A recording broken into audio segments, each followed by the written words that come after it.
Эти песни всегда начинаются так, нет почти высоких нот. Ты думаешь, что осилишь, но поверь, это случай не тот.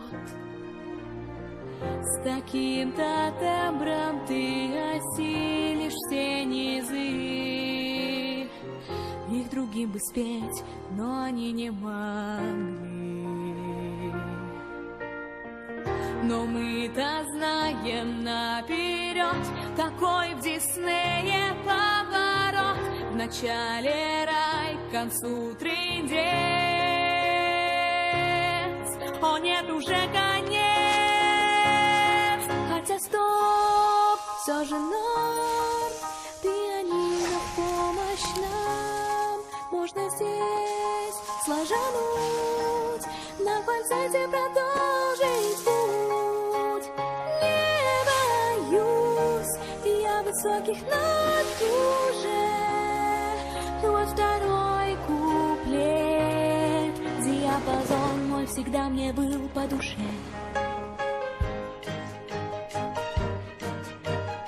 Смешно и так наивно надеяться и ждать, что ты возьмешь все ноты, но поздно отступать. Пора узнать, что я могу. Нет больше рамок, но я иду. Надеюсь, что не ложанусь. Понеслась, я иду на край и пытаюсь громко петь. Но кто ж знал, да никто, как я начала петь. Блин, вот опять этот мерзкий фальцет. Может, хватит уже.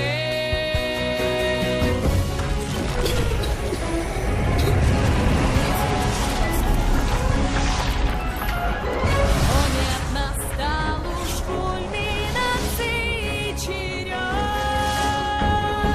Я глотку рву, лишь бы допеть, а в горле стынет лед. Кто мне вообще позволил петь это дерьмо? Я задолбалась в край, пора уж завязать. Нафиг всё, всем насрать, эти ноты мне не взять. Связки истощены, хрипы сип уже слышны. Не по силам мне этот грёбаный Дисней. Ну вас всех в пизду. Диапазон мой всегда мне был по душе.